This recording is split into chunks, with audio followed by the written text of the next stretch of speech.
Following the issues within the forest industry, we have gone through a process of where the industry has really stopped happening. And now we have an entrepreneur, Barry Hill, with Basm Beams, and Basm Beams have invested $750,000 in a new plant. Barry, would you like to explain to us how this all happens, please? 7 years ago, we decided that the industry was heading towards smaller logs, which means you didn't get the big size timbers. So we decided that we'd start making the big beams. And to do that, we picked up all the short residues from around the other sawmills, and now we finger joint them all and put them together and make just about anything that they desire. So we've been very fortunate, it's gone okay for us. And now with other members exiting our industry, we've been able to upgrade and get to the point where we are today. This new facility that you have here, Barry, this $750,000 that you've invested in the Tasmanian economy and forest industry, would you say that your future is sound for the coming years? We believe so, yes. A lot depends, of course, on supply of the timber, and we certainly hope nothing silly happens within the IGA agreement, which we don't think they'll do anything outlandish, which means we'll always have a supply of this particular type of timber, and we'll be able to go on for many years to come, yeah. And with this new piece of equipment that you have here, with the length of beams that you can now do, you'll see a future there for the whole of the state? Absolutely. With the demise of the other people who made glulam beams, we was only able to make up to 9.4 in our present laminating plant, but with our new plant here we're able to do up to 16 metres, so we expect that just about covers most things.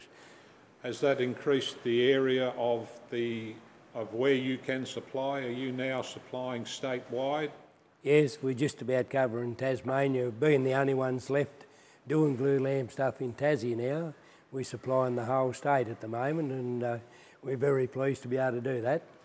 Your laminated beams are used for what purposes throughout the construction and timber industry? Most of the big heavy beams are used for verandas where you've got a bit hanging out over the edge of the houses, and or heavy loading areas. And when they're not used for that, we do a lot of stairs, tabletops, and that's one of our newer parts, and we've just started making the hybrid beams. They use those a lot for rafters and floor joists and that type of application, but overall we can do just about anything that they may want, just about anything at all. Their imagination is your only limitation. That's about it, that's about all. And at the moment, our imagination is running wild at the moment. So, fantastic, yeah. Barry. And using these timbers, leftover timbers from the industry, the shorts as you call them, and finger jointing them, what do you see as the future for your business here? Where do you see your business going in the next 5 years? We expect it to grow quite considerably, to be quite honest with you, because our industry's been in the doldrums for the last, 3 or 4 years. And during that time, there's been quite a recess in housing. So once that picks up again and gets going, which it will, it always does, it has to, when that gets there, we're going to be there ready waiting for it. Good. And with all the different types of timbers and the leftover shorts that you're able to utilise, do you see the future there for new product in overseas markets? Yeah, we've just quoted some stuff to go to Samoa after that. Their cyclones over there. We've just done a quote for some to go to Samoa, so we're just waiting on the outset of that one.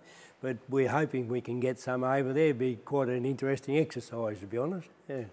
And the number of jobs that you see as possible coming out of this operation, immediately we need 3 permanent staff immediately, and we feel within a couple of years we'll probably have to go to another shift, which will be another 3 or 4. So we're hoping that happens, and we believe that it will.